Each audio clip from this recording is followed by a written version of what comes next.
Welcome, creative community, to another episode of Talks on Acting. And if you joined this show, you know already, this is a beautiful kind of program that we have, a wonderful opportunity to connect with other creators from all around the globe, whether they're actors, acting coaches, or other creative people that somehow made it in life, that somehow kind of, placed a foot into the door of entertainment industry and tried to kind of, bring their product to the table. And I couldn't be more excited today because I got a little powerhouse in the house today. I got somebody who's really creative, who's like extraordinary from his life and from all the experience that she gathered throughout the world. And I couldn't be more pumped to kind of jump in her story and to her life, because there are many, many tools that everybody out there can extract from this talk and implement into our own workflow. Welcome everybody, actress, model, special creative person, Nathalie Gomez, to Talks on Acting. So excited to have you today. Hi, nice to meet you. Actually, my name is Nathalie Rapti Gomez. Because my father is Greek and my mother is Colombian, and I was born in Colombia, and I decided to keep both surnames. Fantastic. And everybody makes a mistake, so don't worry. Absolutely. It's Nathalie Rapti Gomez. So it's not the usual name that you might kind of already have heard somewhere, like Gomez. Yeah. There is this new ingredient, this new European flavor in the middle, right? So exactly. Right out of the bat, like tell us a little bit about that crazy mixture. It was due to too many cultures that were influencing me in my life, and I had to make a choice, which was very difficult. Yes. But then it became, my base now is Rome. Mm-hmm. As I said, I was born in Colombia just because my family wanted to be close to my mom, and my mom wanted to be family, so I ended up being born there. And but I was actually brought up in Greece and Italy. I went to an American school in Greece from 4th grade till 12th grade. So I have a high school diploma. It was an international American school, so we had people from all over the world, a lot of mixed cultures, a lot of people that were just like me in the end. Mm-hmm. And I loved it. And that just opened up my mind very much, because living in Greece, and I always kind of felt like an outsider because I was half Greek, and in Colombia I'm also like half Colombian. In Italy I'm not even Italian. Hey, where do I belong? I'm like, oh, she's Greek Colombian, or in England. It's interesting. You're either an insider everywhere or an outsider everywhere. I love that. We always try to find a headline to give people kind of the quintessence of the talk, of the introspection that we always have with the creators. And I think your case is perfectly titled with the word versatility, because you are enormously versatile. We're going to talk about that. Yeah. I mean, the amount of material that you shot and the versatility that you displayed with all these different projects, it's kind of mind-boggling. And kind of piggybacking on what you just said, I think one of the reasons for that was that kind of diverse upbringing, to be in this mixed culture, to have to defend your whatever culture is, and the kind of, with all these different ethnicities and currents, right? So the story is this. I was always very creative. I always liked art, music, dancing, acting. I liked it all. I was a model. I started doing advertisement, but like modeling, advertisement, and cinema for me were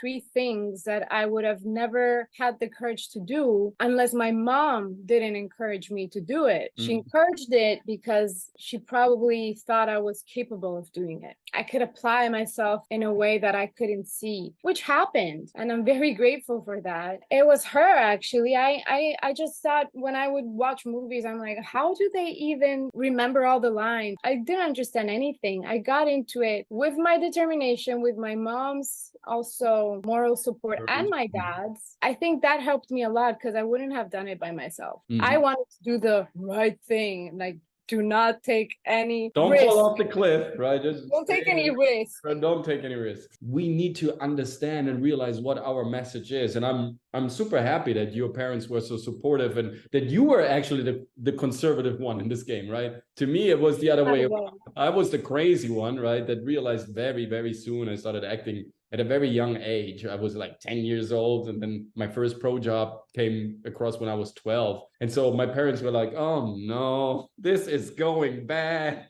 So young already. And It's like, yeah, I want to be an actor. I want to be a fashion designer. I want to be creative. I want to be this and that. And it's like, why don't you, study first? Or what's about medicine? What about? But so there's always resistance. I guess that's what I want to say. And we have to understand that that resistance is healthy. It's that tension that we need that creates that compound inside of ourselves where we realize, okay, I have to work against a certain resistance. That makes me just stronger because I feel like that strength comes from the purpose that I have. I love the art. I love the acting. I love this imaginary world. So I'm going to risk it.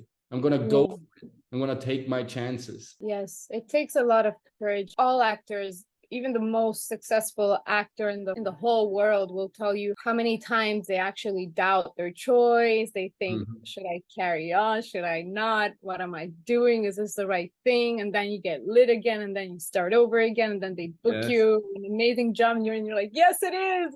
It's a roller coaster kind of job. I do love the fact that when I'm on set, though, I'm just so happy, and I just really want to give 100%. And then it's nice to hear back how everybody appreciated your work, and it just gives you more drive to carry on, I think, and just believe in yourself and don't give up. Many mentors of mine were like, they were always saying very simply, just don't give up. Now we're kind of latching up to what we kind of touched upon previously, this versatileness of yours, this adaptiveness, this flexibility, which today is one of the number one ingredients to make it in life, in business, in your career, whatever you're applying for, whatever you're doing, whatever you're kind of pursuing. Versatileness is not to be confused with open up hundreds of windows, trying different things and kind of leave them. Like, versatileness comes from a deep and profound study of what you're doing and kind of, doing it so well and so thoroughly that you can integrate it into your craft. And now it's part of your toolbox. It's not just, I do this. No, versatileness means that you are really able to perform on many levels and create many compounds and have different instruments to emphasize your message. I think you're right. I also just enjoy versatility. I would be bored of myself if I would do the same thing over and over. I really enjoy transforming and playing with the human nature and representing people that I'm not, and like getting into their lives and understanding why they are how they are, and just seeing the good and the bad. And I take it very spiritually. I take it in a more profound way, where I give it a different kind of meaning. I don't know. It's just a personal method, I guess. Yeah, you can. I mean, this is our circle of trust. Besides the 1,600 subscribers, nobody listens to this. So, I guess share whatever you want to share. I try to sneak in my own values, my own point of views in the characters I play. Also, I get inspired by people that are very different from me, and I try to understand them. I try to psychologically understand why. I'm always asking myself why on anything. Me too. And I don't know, if I don't understand the why in an either logical or spiritual, I can't understand it. I want to understand things. So I think I observe people a lot. I always say this: if you have something spectacular, something special, something that needs to be seen and kind of perceived, and that is your niche product, by all means, go for it, double down on it, emphasize it, make it big. It's beautiful. Let's flesh it out even more. There's nothing bad about like having one product, right? We have many careers of many great artists that were just using one thing of her, skill set of their toolbox. And then you have actors that are super versatile. Like they are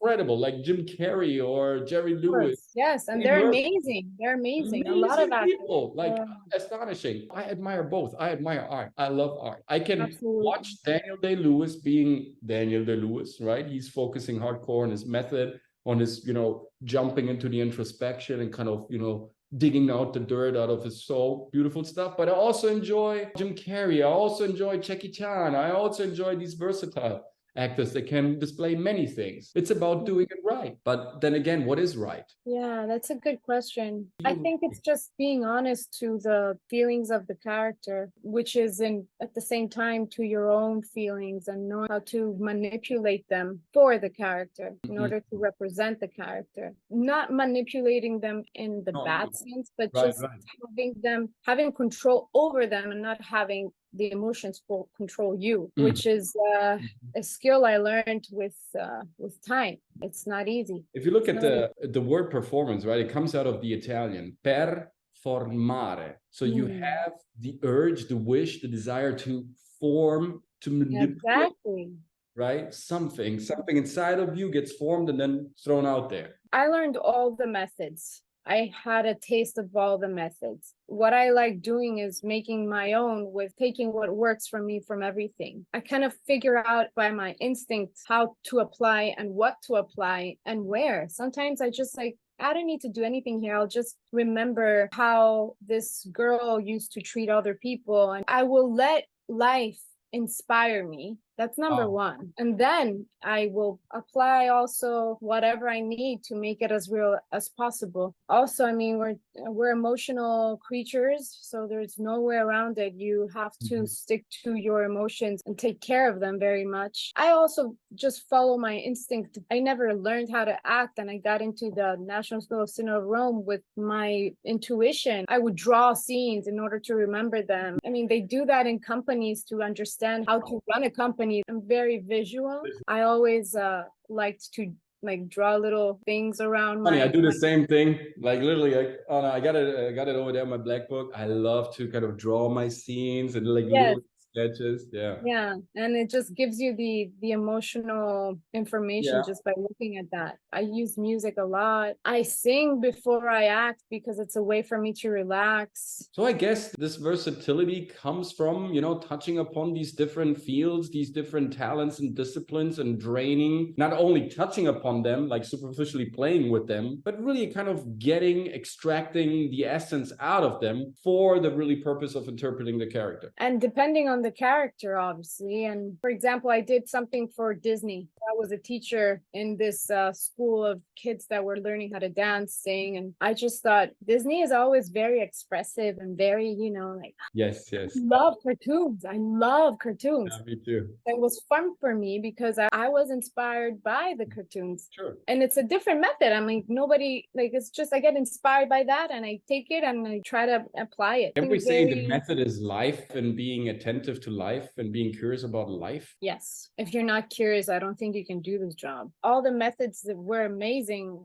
Everything I learned were amazing, but I could have not done anything without my own experience and without my own curiosity. And I'm very emotional. I have a very good ear which helps the different accents. I love music, which helps also. I was brought up with listening to a lot of music, different music. And we are on this rock called planet, and we're traveling with 106,000 kilometers every hour. That means we're traveling 30 kilometers each second. So we are travelers. We're getting hurt. This, change is part of the constant process that we are enduring for 72 years on average while we're on this planet. So don't be afraid of that challenge. Don't be afraid of getting hurt sometimes. Don't be afraid of feelings are feelings. You wake up, you feel hurt, it's bad, you go to bed, you feel already better the next day, it's a new possibility, it's a new change, you do something else. Everything is not permanent, they come and go. So when we play, when we create art, that magic kind of runs through us. We just need to be really open to it. And people tend to kind of superimpose their intellect onto the script, onto the manuscript, onto the pages. And yes, I get it, you're scared, maybe you have a rational reason, whatever the reasons are, but admit to yourself that you don't have all the answers and let the magic kind of run through you. The universe knows where it's taking you. Don't worry. Don't be so entitled to know exactly what you need to do, where to go, and what, how your career has to look like, what the movie, what your next project. Let it happen. Let the magic go through you. Also in acting, that happens very much. Sometimes a mistake can be taken as an excuse to act. Like if you saw little accidents that don't hurt you, but just like, little things that happen. And it's always nice to use those moments. And I think they are on purpose. I think we have the wrong terminus for it. It's not a mistake. It's there to happen. Work with it, right? Implement it in a way, like I'm saying, we're doing something ancient. We're challenging the gods. We're challenging energies. We're channeling also. And so in a way, you are in that crunch zone. Things like that happen because, these are the forces. We see only a tiny bit. Our infrared spectrum,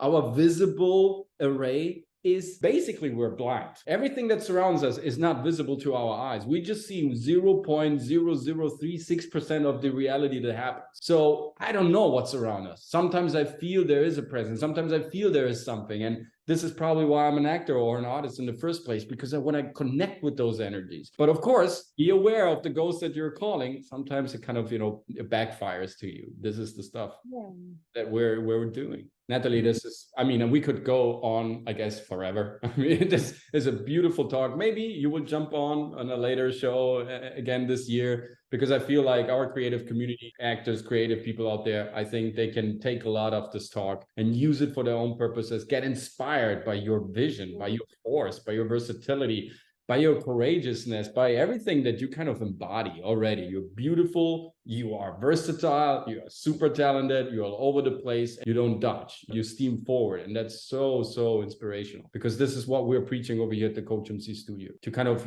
go out of your comfort zone, to challenge the highest peak, to find your own way, to find your own recipe, your own method. I just want to thank you for your time, for your beautiful words, for your appearance, for your energy, for everything. I think it has been like a tremendous talk. Oh, thank you so much. You're also very nice and very well-rounded. You know a lot of interesting things. I need to inspire my clients. I need to keep them going. And that's why.